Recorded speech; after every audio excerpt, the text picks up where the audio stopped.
under graduation আৰু post graduation কৰি থকা ছাত্ৰ ছাত্ৰীসকলে সমৰ্থ ৱেবছাইটৰ পৰা ফ্ৰী ৱেইভাৰ মবিলিটি গ্ৰাণ্টৰ নিচিনা স্কিমসমূহ কিদৰে আবেদন কৰিব অলৰেডি দুটা ভিডিঅ' বনাই ৰাখিছোঁ আণ্ডাৰ গ্ৰেজুৱেশ্যনসকলৰ বাবেও আৰু পোষ্ট গ্ৰেজুৱেশ্যনসকলৰ বাবেও আপোনালোকে সেই ভিডিঅ'কেইটা চাই পেলাই অনলাইন আবেদনটো কৰিব পাৰিব আজি এইটো ভিডিঅ'ত আপোনালোকক অনলাইন আবেদন কৰোঁতে কিছুমান অসুবিধাৰ সৃষ্টি হৈছে যেনেকৈ আপোনালোকৰ নোৰ স্কলাৰশ্বিপ স্কিমত গৈ পেলাই আপোনালোকৰ নোৰ ৰেকৰ্ড ফাণ্ড দেখুৱাইছে বহুতে পাছৱৰ্ডটো ফৰগট কৰিব পৰা নাই বা কিছুমানে ৰেজিষ্টাৰ কৰোঁতে ৰোল নাম্বাৰ কোনটো হ'ব বা এনৰলমেণ্ট নাম্বাৰ কোনটো হ'ব আপোনালোকে সেইটো ধৰিব পৰা নাই আজি এইটো ভিডিঅ'ত আপোনালোকক সেই প্ৰব্লেমসমূহৰ সলিউশ্যন দিবলৈ চেষ্টা কৰিম প্ৰথমতে আপোনালোকে ডেছক্ৰিপশ্যনত দিয়া ভিডিঅ'কেইটা চাই লওক আপোনালোকে কিদৰে ৰেজিষ্ট্ৰেশ্যন কৰিব লাগিব ষ্টেপ বাই ষ্টেপ মই দেখুৱাই দিছোঁ এইটো ভিডিঅ'ত মই ডাইৰেক্ট আপোনালোকক লগ ইন কৰি পেলাই দেখুৱাই দিম আপোনালোকে পাছৱৰ্ড কিদৰে ৰিছেট কৰিব বা আপোনালোকৰ ফ্ৰী ৱেইভাৰটো কিয় শ্ব' কৰা নাই লগৰ কিছুমানৰ শ্ব' কৰিছে বা আপোনাৰ শ্ব' কৰা নাই কিয় তেনেকুৱা প্ৰব্লেমৰ সৃষ্টি হৈছে আজি এইটো ভিডিঅ'ত আপোনালোকক দেখুৱাই দিবলৈ চেষ্টা কৰিম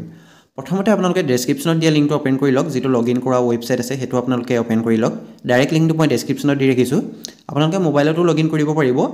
তাৰপিছত যিটো এনৰলমেণ্ট নাম্বাৰ বা ৰোল নাম্বাৰ দি পেলাই আপোনালোকে ৰেজিষ্টাৰ কৰিছিলে সেই ৰোল নাম্বাৰটো বা এনৰলমেণ্ট নাম্বাৰটো আপোনালোকে ফিল আপ কৰিব তাৰপিছত পাছৱৰ্ডটো ফিল আপ কৰি কেপচাৰটো ফিল আপ কৰি আপোনালোকে লগ ইন কৰি ল'ব যিসকলে ৰেজিষ্টাৰ কৰা নাই তেওঁলোকে ৰেজিষ্ট্ৰেশ্যনটো কৰি ল'ব ৰেজিষ্ট্ৰেশ্যন কিদৰে কৰিব পাৰিব ডেছক্ৰিপশ্যনত দিয়া ভিডিঅ' লিংকটো আপোনালোকে চাই ল'ব যদি কেনেবাকৈ আপোনালোকে পাছৱৰ্ড পাহৰিছে তেনেহ'লে আপোনালোকে ইয়াৰ তলতে আপোনালোকে দেখিবলৈ পাব ৰিছেট পাছৱৰ্ড বুলি এটা অপশ্যন সেই অপশ্যনত গৈ পেলাই আপোনালোকে পাছৱৰ্ডটো ৰিছেট কৰিব পাৰিব ইয়াত দেখিছে ৰিছেট পাছৱৰ্ড তাত গৈ পেলাই আপোনালোকে প্ৰগ্ৰেম নেমটো চিলেক্ট কৰি ল'ব দেখিছে ৰিকুৱেষ্ট ৰিছেট পাছৱৰ্ড আপোনালোকৰ আহি গৈছে চিলেক্ট প্ৰগ্ৰেম প্ৰথম আপোনালোকে প্ৰগ্ৰেম নেমটো ইয়াত চিলেক্ট কৰি ল'ব লাগিব যদি আপোনালোকে প্ৰগ্ৰেম নেমটো নাজানে বা আপোনালোকৰ ক্লাছমেটগৰাকীৰ লগ ইন হৈছে সেই ক্লাছমেটগৰাকীৰ লগ ইন কৰি পেলাই আপোনালোকৰ তেওঁ প্ৰফাইলত গৈ পেলাই আপোনালোকে প্ৰগ্ৰেম নেমটো চাই ল'ব পাৰিব তাৰপিছত প্ৰগ্ৰেম নেমটো চিলেক্ট কৰিব ৰোল নাম্বাৰ বা এনৰলমেণ্ট নাম্বাৰটো ফিল আপ কৰিব ৰিছেট পাছৱৰ্ড কৰি দিব বহুতৰ এনৰলমেণ্ট নাম্বাৰ বা ৰোল নাম্বাৰ কোনটো হ'ব সেইটোত কনফিউজ হৈ আছে যিসকল ফাৰ্ষ্ট ছেমিষ্টাৰত আছে তেওঁলোকে যিহেতু সমৰ্থ ৱেবছাইটৰ থ্ৰুৱেদিয়ে আবেদন কৰিছিলে তেওঁলোকক সমৰ্থৰ তৰফৰ পৰাই এটা ৰোল নাম্বাৰ প্ৰভাইড কৰা হৈছিলে আপোনালোকে সেই ৰোল নাম্বাৰটো ইয়াত ফিল আপ কৰিব লাগিব বা যিসকল থাৰ্ড ছেম বা ফিফ্থ ছেমত আছে তেওঁলোকে ইউনিভাৰ্চিটিৰ যিটো ৰেজিষ্ট্ৰেশ্যন নাম্বাৰটো দি পেলাই আপোনালোকে ৰেজিষ্টাৰ কৰিব লাগিব দেখিছে মইতো অলৰেডি ৰেজিষ্টাৰ কৰিয়ে ৰাখিছোঁ আপোনালোকে সেই ভিডিঅ'টো এবাৰ চাই ল'ব ডেছক্ৰিপশ্যনত লিংকটো দি ৰখা হৈছে এতিয়া মই লগ ইন কৰি ল'ম প্ৰথম আপোনালোকে এইদৰে লগ ইন কৰি ল'ব যদি এনেকুৱা কিছুমান পপ আপ উইণ্ড' আহে আপোনালোকে এইখিনি নেক্সট কৰি ল'ব দেখিছে এইখিনি আপোনালোকে এইদৰে নেক্সট কৰি ল'ব তাৰপাছত আপোনাৰ যিটো ডেস্কবৰ্ডটো এইদৰে শ্ব' কৰিব অ'কে কৰি দিব অ'কে কৰি দিয়াৰ পাছত আপোনাৰ ডেস্কবৰ্ডটো শ্ব' কৰিব ইয়াত দেখিছে আপোনালোকৰ ওপৰতে যিটো আছে সেইটো হৈছে আপোনালোকৰ প্ৰগ্ৰেম নেম ইয়াত দেখিছে DUFBSC আপোনালোকৰ সেইটো দিয়া আছে সেইটো হৈছে আপোনালোকৰ প্ৰগ্ৰেম নেম এই প্ৰগ্ৰেম নেমটো আপোনালোকে চাই ল'ব এবাৰ তাৰপাছত আপোনালোকৰ বেংকিং ডিটেইলছত যাব আপোনালোকে ডেস্কবৰ্ড অপশ্যনটোত ক্লিক কৰিলে আপোনালোকে গোটেইখিনি ডিটেইলছ দেখিবলৈ পাব আপোনালোকৰ প্ৰফাইলটো চেক কৰিব পাৰে তাৰপৰা দেখিছে বেচেলৰ অফ আৰ্টছ আপোনালোকে তাত গৈ পেলাই আপোনালোকে গোটেই ডাটাখিনি চাব পাৰে তাৰপাছত আপোনালোকৰ বেংকিং ডিটেইলছত গৈ আপোনালোকে ডাটাখিনি চেক কৰিব পাৰে বহুতৰ বেংকিং ডিটেইলছটো আপলোড হৈছে কিন্তু আপোনালোকৰ স্কলাৰশ্বিপ স্কিমত একো শ্ব' কৰা নাই মই অলৰেডি এজন কেণ্ডিডেটৰ বেংকিং ডিটেইলছটো আপডেট কৰি ৰাখিছোঁ ভিউ ডকুমেণ্টত গৈ পেলাই আপোনালোকে পাছবুকটো এবাৰ চেক কৰি ল'ব পাৰে এইদৰে খালি এটা মন কৰিব আপোনালোকে ভুল কৰিলে এডিট কৰাৰ কোনো অপশ্যন বৰ্তমানলৈকে দিয়া নাই সেইটো মনত ৰাখিব আপোনালোকে বেংকৰ একাউণ্ট নম্বৰ ফিল আপ কৰোঁতে দুবাৰ তিনিবাৰ ভালদৰে চাই চিতিহে ফিল আপ কৰিব এতিয়া দেখিছে স্কলাৰশ্বিপ অপৰচুনিটিত গ'লে মোৰ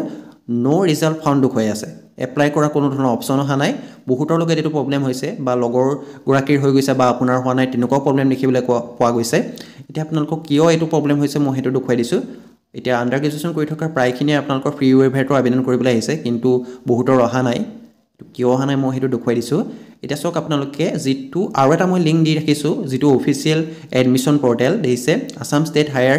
এডুকেশ্যন এডমিশ্যন পৰ্টেল যিটো সমৰ্থৰ এডমিশ্যন পৰ্টেল আছে সেই এডমিশ্যন পৰ্টেলটোত আপোনালোকে যাওক তাত গৈ আপোনালোকে এবাৰ লগ ইন কৰি চাব ইয়াত দেখিছে যিসকল আপোনালোকৰ ফাৰ্ষ্ট ছেমিষ্টাৰত আছে তেওঁলোকৰতো যিটো ৰেজিষ্ট্ৰেশ্যন নাম্বাৰ তেওঁলোকে এপ্লাই কৰাৰ পাছতে পাইছিলে বা আপোনালোকৰ যিটো ৰেজিষ্টাৰ ইমেইল আইডিটো দি পেলাই বা পাছৱৰ্ডটো দি পেলাই আপোনালোকে লগ ইন কৰিব পাৰে যদি আপোনালোকে এডমিশ্যন পৰ্টেলটোৰ পাছৱৰ্ড পাহৰিছে তেনেহ'লে আপোনালোকে ফৰগট পাছৱৰ্ডত গৈ পেলাই আপোনালোকে যিটো ইমেইল আইডি আছে ইমেইল আইডিটো ফিল আপ কৰি আপোনালোকে ফৰগট কৰি ল'ব পাৰিব ফৰগট পাছৱৰ্ড অপশ্যনটো ক্লিক কৰি দিয়াৰ লগে লগে আপোনালোকৰ দেখিছে অলপ সময় ৱেইট কৰিব ৱেইট কৰাৰ পাছত ইয়াত দেখিছে ৰেজিষ্টাৰ ইমেইল আইডি কেপচাৰটো ফিল আপ কৰি আপোনালোকে পাছৱৰ্ডটো ফৰগট কৰি ল'ব পাৰিব মই এতিয়া লগ ইন কৰি দেখুৱাই দিছোঁ ইয়াত আপোনালোকে যিটো ৰেজিষ্ট্ৰেশ্যন নাম্বাৰ বা ৰেজিষ্টাৰ ইমেইল আইডি আছে সেইটো ফিল আপ কৰিব তাৰপাছত আপোনালোকে পাছৱৰ্ডটো ফিল আপ কৰি ল'ব এইদৰে আপোনালোকে পাছৱৰ্ডটো ফিল আপ কৰিব তাৰপিছত যিটো কেপচাৰ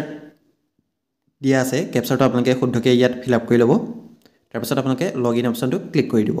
লগইন অপশ্যনটো ক্লিক কৰি দিয়াৰ লগে লগে আপোনাৰ এডমিশ্যন পৰ্টেলৰ যিটো ডেস্কবৰ্ড আছে ডেস্কবৰ্ডটো এইদৰে শ্ব' কৰিব আপোনালোকে দেখিছে আপোনাৰ ডেস্কবৰ্ডটো এইদৰে শ্ব' কৰিব আপোনাৰ নামটো শ্ব' কৰিব তাৰপিছত ৰেজিষ্ট্ৰেশ্যন নাম্বাৰ ইমেইল আইডি গোটেইখিনি ডাটা ইয়াত শ্ব' কৰিব দেখিছে আপোনালোকে এটা কথা মন কৰিব আপোনালোকৰ কাৰেকশ্যনৰ কোনো ধৰণৰ অপশ্যন নাই সেইবাবে আপোনালোকে দুবাৰ তিনিবাৰ ভালদৰে চাহে আপোনালোকে বেংকিং ডিটেইলছ হওক বা বাকী ডিটেইলছখিনি আপোনালোকে ফিল আপ কৰিব এতিয়া চাওক ইয়াত আপোনালোকে এটা অপশ্যন দেখিবলৈ পাইছে add family income details add family income ডিটেইলছত আপোনালোকে ক্লিক কৰিব তাত ক্লিক কৰাৰ পাছত আপোনালোকে দেখিবলৈ পাইছে ইয়াত ফ্ৰী ৱেইভাৰ অপশ্যনটো মোৰ বৰ্তমানলৈকে চিলেক্ট কৰা হোৱা নাই দেখিছে এডমিশ্যন লওঁতে বহুতে ফ্ৰী ৱেইভাৰটো চিলেক্ট কৰা নাছিলে চাগে সেইবাবে আপোনালোকৰ ইয়াত ফ্ৰী ৱেইভাৰটো আপোনালোকৰ স্কলাৰশ্বিপ স্কিমত ওলোৱা নাই দেখিছে মই ইয়াত ফ্ৰী ৱেইভাৰটো ইয়েছ কৰিম তাৰপিছত মই চিলেক্ট অপশ্যনত গৈ পেলাই ইয়াত আপোনালোকে ইনকম চাৰ্টিফিকেটখন আপলোড কৰিব লাগিব ইনকম চাৰ্টিফিকেটখন মই ইয়াত আপলোড কৰি দিম ঠিক তেনেকৈ চিলেক্ট ফাইলত যাব আপোনালোকে জেপিজি ফৰ্মেটত আপোনালোকে আপলোড কৰিব পাৰিব জেপিজি পিডিএফ আপোনালোকে সকলো ফৰ্মেটত আপলোড কৰিব পাৰিব ফাইলটো সিলেক্ট কৰি পেলাই স্টাৰ্ট আপলোড অপশ্যনটোত ক্লিক কৰি দিব আপলোড হ'বলৈ আৰম্ভ কৰিছে যিসকলে এডমিশ্যন লওঁতে ফ্ৰী ৱেইভাৰ অপশ্যনটো ইয়েছ কৰি পেলাই সাবমিট কৰি ৰাখিছিলে তেওঁলোকৰ ফ্ৰী ৱেইভাৰ স্কিমটো এপ্লাই কৰিবলৈ আহিছে যিসকলে সিলেক্ট কৰা নাই তেওঁলোকৰ এপ্লাই কৰিবলৈ অহা নাই প্ৰবলেমটো আপোনালোকৰ সেইখিনিতে হৈ আছে আপোনালোকে এবাৰ ভালদৰে চেক কৰি ল'ব ইনকম চাৰ্টিফিকেটখন যদি সকলো ঠিকে আছে তেতিয়া আপোনালোকে সাবমিট অপশ্যনটোত ক্লিক কৰি দিব এইদৰে আপোনালোকে ফ্ৰী ৱেইভাৰ অপশ্যনটো আপোনালোকে আপডেট কৰি ল'ব যিটো সমৰ্থ এডমিশ্যন পৰ্টেল আছে তাত গৈ পেলাই তাৰপিছত আপোনালোকৰ স্কিমটো শ্ব' কৰিবও পাৰে ইয়াত দেখিছে এইটো ফ্ৰী ৱেইভাৰটো মই ইয়াত ইয়েছ কৰি লৈছোঁ আপোনালোকৰ লগৰখিনিও এবাৰ চেক কৰি ল'ব তেওঁলোকৰ ফ্ৰী ৱেইভাৰটো যদি ইয়েছ হৈ আছে তেতিয়া আপোনালোকৰ স্কলাৰশ্বিপ স্কিমত আপোনালোকৰ যিটো ফ্ৰী ৱেইভাৰ আছে সেইটো শ্ব' কৰিব যদি তেওঁলোকৰো ন' হৈ আছিলে বা আপডেট কৰা হোৱা নাই তেওঁলোকৰ তেতিয়া শ্ব' নকৰে আপোনালোকৰ মেইন প্ৰব্লেমটো এইটোৱে আছিলে দিছে মই এতিয়া ফ্ৰী ৱেইভাৰটো ইয়েছ হৈ গৈছে ভিউ ফাইলত গৈ পেলাই আপোনালোকে ইনকমখন এইদৰে চেক কৰিব পাৰিব দেখিছে এইদৰে আপোনালোকৰ শ্ব' কৰিব ইনকম চাৰ্টিফিকেটখন তাৰপিছত এতিয়া পুনৰ আপোনালোকে যিটো স্কলাৰশ্বিপ এপ্লাই লিংক আছে তাত যাব তাত গৈ পেলাই পুনৰ আপোনালোকে লগ ইন কৰিব এতিয়া মোৰ অলৰেডি লগ ইন হৈ আছে মই আকৌ এবাৰ লগ আউট কৰি পেলাই মই দেখুৱাই দিছোঁ মই পুনৰ লগ ইন কৰি দেখুৱাই দিছোঁ ফ্ৰী ৱেইভাৰটো আপোনালোকে সমৰ্থ এডমিশ্যন পৰ্টেলত গৈ ইয়েছ কৰিলে লগালগ যে আপোনালোকৰ শ্ব' কৰিব তেনেকুৱা কোনো কথা নাই আপোনালোকে আপডেটটো কৰি লওক আপডেট কৰাৰ পাছত আপোনালোকে কলেজ কৰ্তৃপক্ষৰ লগত যোগাযোগ কৰক কলেজৰ পৰা যদি আপোনালোকৰ কিবা কৰি দিব পাৰে তেতিয়া আপোনালোকৰ শ্ব' কৰিব ইয়াত দেখিছে বৰ্তমান মোৰ ন' ৰেকৰ্ডেই দেখুৱাই আছে কিন্তু প্ৰথমতে আপোনালোকে এডমিশ্যন পৰ্টেলটোত গৈ পেলাই আপডেট কৰক তাত আপডেট কৰাৰ পাছতহে আপোনালোকৰ পলমকৈ হ'লেও ইয়াত শ্ব' কৰিব পাৰে দেখিছে বা আপোনালোকে কলেজ কৰ্তৃপক্ষৰ লগত শ্ব' কৰক কিয় আপোনালোকৰ শ্ব' কৰা নাই লগৰ ক্লাছমেটৰ শ্ব' কৰিছে কিন্তু আপোনাৰ শ্ব' কৰা নাই তেনেকুৱা বহুতৰ প্ৰব্লেম হৈছে তেতিয়া আপোনালোকৰ কলেজৰ পৰা এটা সলিউশ্যন হ'লেও দিব আপোনালোকৰ কিয় হৈছে কি কথা কিন্তু অফিচিয়েলি আপোনালোকৰ ইয়াত কোনো ধৰণৰ তেনেকুৱা একো অপশ্যন দিয়া নাই বা একো নটিছ অহা নাই কাৰ শ্ব' কৰিব কিয় শ্ব' নাই কৰা তেনেকুৱা কোনো ধৰণৰ একো নটিছ দিয়া নাই আৰু লাষ্ট ডেটৰ ক্ষেত্ৰতো বৰ্তমানলৈকে কোনো ধৰণৰ নটিছ পোৱা নাই সেইবাবে আপোনালোকৰ লাষ্ট ডেটটো যিহেতু এতিয়ালৈকে পাৰ হোৱা নাই আপোনালোকে কলেজৰ লগত যোগাযোগ কৰি পেলাই এই প্ৰব্লেমটো ছল্ভ কৰিবলৈ চেষ্টা কৰক তাৰপিছত এতিয়া কাৰ এপ্ৰুভ হৈছে সেইটো কেনেকৈ চেক কৰিব মই সেইটোও দেখুৱাই দিছোঁ আপোনালোকে পুনৰ লগ ইন অপশ্যনটোত যাব মই PG কেণ্ডিডেট এগৰাকী দেখুৱাই দিছোঁ যদি আপোনালোকৰ এপ্ৰুভ হৈছে এপ্ৰুভ হ'লে আপোনালোকৰ কিদৰে শ্ব' কৰিব মই সেইটো দেখুৱাই দিছোঁ আপোনালোকে এপ্লাই কৰাৰ পাছতে যে আপোনালোকৰ এপ্ৰুভ হৈ যাব তেনেকুৱা নহয় যদি আপোনালোকে ইনকম চাৰ্টিফিকেট আপলোড কৰোঁতে যদি কিবা খেলিমেলি কৰিছে বেংক ডিটেইলছত কিবা যদি খেলিমেলি কৰিছে তেতিয়া আপোনালোকৰ ৰিমাৰ্ক আহিব পাৰে সেইবাবে আপোনালোকে এবাৰ চেক কৰি ৰাখিব প্ৰথম এনৰলমেণ্ট নাম্বাৰ আৰু ফিল আপ কৰি ল'ব ফিল আপ কৰাৰ পাছত যিটো কেপচাৰ আছে কেপচাৰটো ফিল আপ কৰিব তাৰপিছত লগ ইন কৰি দিব সকলোৱে এবাৰ নিজৰ এপ্লাই কৰাৰ পাছত আপোনালোকে চেক কৰি ল'ব যদি কিবা ৰিমাৰ্ক আহিছে তেনেহ'লে আপোনালোকে পুনৰ কৰিব লাগিব এতিয়া দেখিছে তো মাষ্টাৰ অফ কমাৰ্চ PG কৰি থকাৰ মই কেণ্ডিডেট এগৰাকী চেক কৰি দিছোঁ তেওঁ ফ্ৰী ৱেইভাৰ আৰু মেছ ডিউ ৱেইভাৰ আপোনালোকৰ দুয়োটা শ্ব' কৰিছে দেখিছে তাৰপাছত আপোনালোকৰ এডমিট ৰিমাৰ্কত দেখিবলৈ পাইছে আপোনালোকৰ একচেপ্ট আৰু ভেৰিফাই যদি আপোনালোকৰ এইদৰে শ্ব' কৰে তেনেহ'লে আপোনালোকৰ ফৰ্মখন একচেপ্ট কৰা হৈছে যদি ৰিমাৰ্কত কিবা লিখা আহে তেতিয়া আপোনালোকে পুনৰ কৰিব লাগিব সেইবাবে নিজে এবাৰ আপোনালোকে যিটো স্কলাৰশ্বিপ এপ্লাই কৰিছে সেই স্কিমটো এবাৰ চেক কৰি ল'ব সকলো ঠিকে আছে নে নাই যদি আপোনালোকে যদি কিবা প্ৰব্লেম পাইছে তেনেহ'লে কলেজৰ লগত যোগাযোগ কৰক কলেজে আপোনালোকক ছল্ভ কৰি দিব আপোনালোকৰ প্ৰব্লেমখিনি যদি আপোনালোকে ৰিছেট পাছৱৰ্ড কৰিব পৰা নাই তেনেহ'লে আপোনালোকৰ পাছৱৰ্ড ৰিছেট কিদৰে কৰিব অলৰেডি মই দেখুৱাই দিছোঁ ভিডিঅ' আৰম্ভণিতে আপোনালোকে তেনেকৈ পাছৱৰ্ডটো আপোনালোকে ৰিছেট কৰি ল'ব পাৰিব আৰু যিসকল ফাৰ্ষ্ট ছেমিষ্টাৰত আছে তেওঁলোকে এডমিশ্যন পৰ্টেলত গৈ পেলাই আপোনালোকে ফ্ৰী ৱেইভাৰ অপশ্যনটো ইয়েছ কৰি লওক যদি আপোনালোকৰ ইনকম 2 লাখৰ ভিতৰত আছে তেতিয়াহে আপোনালোকে ফ্ৰী ৱেইভাৰ স্কিমটো আবেদন কৰিব পাৰিব